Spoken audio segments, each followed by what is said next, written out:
So I'm going to show you a little bit around. I'm going to show you around my uh, wiki, the prototype that I designed for my problem of practice, so you guys get an inside look. I'm going to try and make this wiki be public. I know there's a few steps I have to go through, but I'm going to post this link to my blog as well, so that you guys could go in there and take a look around if you're interested. Um, so you're going to be looking at this as from the view from an instructor, uh, but I will explain a little bit about how the student view also works. Um, so this is a Wikispace classroom. It's a site that I designed specifically for this project, and its purpose is to mock what a real project would look like if I use this space for students to collaborate on. Um, so over here I put that the purpose of this wiki space is to test the prototype for my design thinking project for the capstone class of my Master's in Education Technology program through Lesley University. Um, so like I said, that the wiki spaces really allow for students to freely collaborate and contribute and construct and reconstruct new ideas. So I thought this was a great resource to use. Um, So if you've never used wikis before, Wikispaces Classroom is something that you might want to investigate. You might find that it's useful for something you might want to use in your own classroom. If you have any questions, please don't hesitate to ask me and let me know.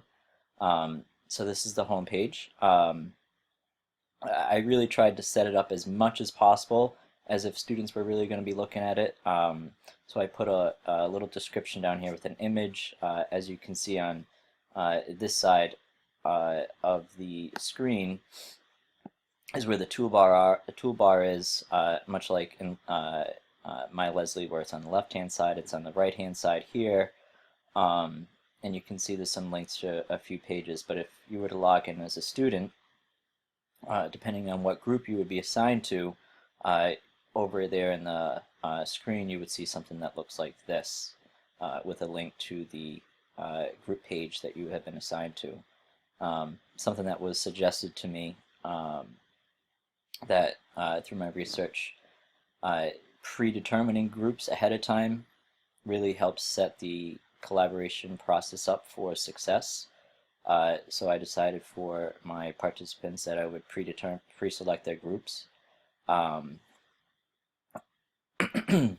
so up here, and so if they were a student, they would log in by clicking on the design thinking team 1 or team A, whichever one they were assigned to.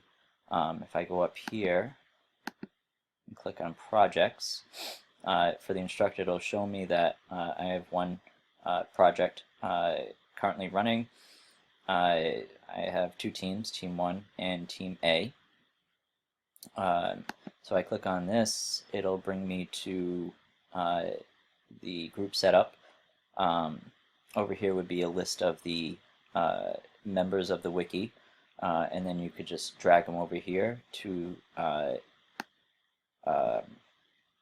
group that you want them to be in. It also gives you the option to assign them randomly if you so choose. So I'm going to click on Team 1 for now so we can look inside that. So this, much like groups work in my Lesley and through Blackboard, only the students enrolled in this particular group would see this page. And what this group page allows them to do is to freely work and freely contribute and edit pages and participate in discussions and share links and documents, and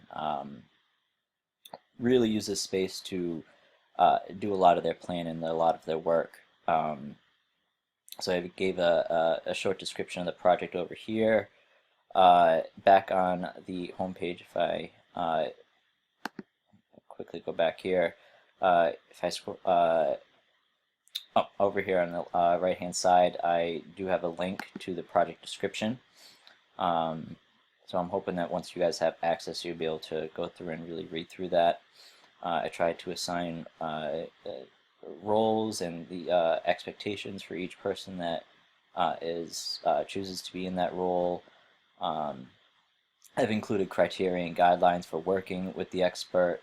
I do have a space to show them how they will be graded. I haven't gotten to develop those yet, but I will be develop them soon. There's also a page here that will list the experts in the field, so I will predetermine and contact experts that would be willing to collaborate with students and work with the students through this project, and I would list those experts here in their contact info so the students could access it and start to collaborate. I want them to be responsible for contacting and communicating with that expert all on their own. There's also a page over here that I would list tools that they might find useful through the collaborative process. I might list tools here such as the Kaggle that we used in this class as a way for brainstorming, or anything like that I might think would be useful for them. I also included the link in here for the peer review, which I set up a Google form and set up a rubric that they could grade their peers on through on a rating from 1 to 4 on their contribution, their discussion, and their interaction, their social interaction. So please please take a look through that as well if you want. So go back to the projects, team 1. As the instructor, I do have the ability to lock and unlock pages. So if there's a particular page I don't want the students to edit, such as this home page, all I have to do is go in here and I lock it, and that will only give me access to edit the page, and not the students. Down here I've included, again, the description of the project that can be found also on the home page, and a link to the list of experts in the field that I provided. I created a page that's specifically for brainstorming and discussion. So all they have to do is click on Add Discussion and start thinking about ideas that they might have. And then other students can go in and start to post their thoughts and comments and really get the discussion going. I want this page to really just be about the brainstorming and the discussion of ideas.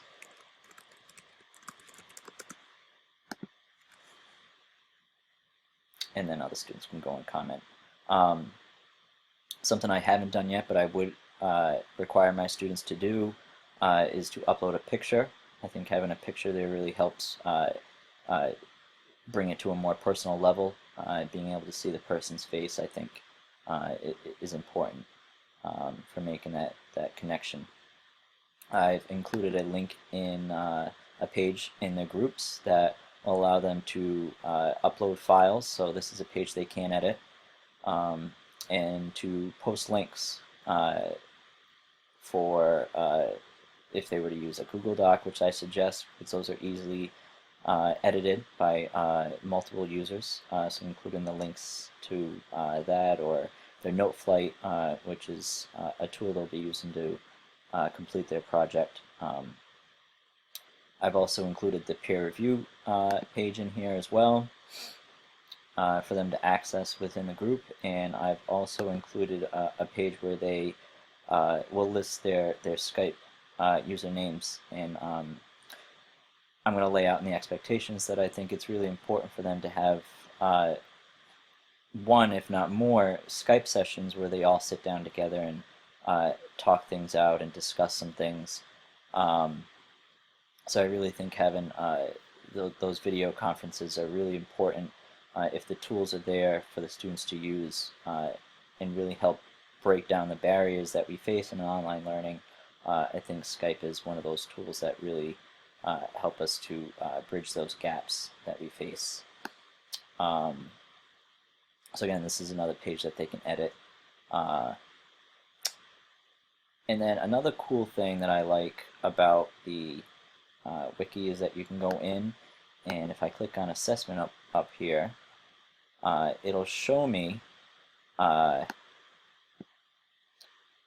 much, to an extent, each person has contributed. So as you can see right now, I've only been in the last 30 minutes, I've been the only one to access this page. It gives you a key down here. You can see that the green means someone's reading it, so they're actively looking at it, we would hope. And the black would show writing. So it doesn't show you how much is being written, but over a timeline, it does give you a visual and idea of how much the students are contributing, and if they're contributing, and when they're contributing. So I think that this part of the wiki is a really great tool for instructors to use so they can monitor their students' contributions. So again, I think that this particular Web 2.0 tool, the Wikispaces Classroom, was an excellent resource for me to utilize in my prototype and my experiment.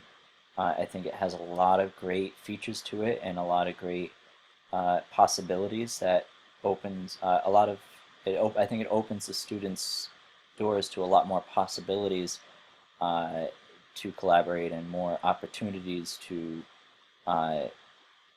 be able to contribute freely and really construct new ideas and something that they can take ownership of. I think the wiki really enables and allows the users to do that. So I hope you liked my video presentation and demonstration of the wiki. I've had a great time in this course. I'm really happy to see how this particular solution is playing out. And if you have any questions, let me know. Thanks.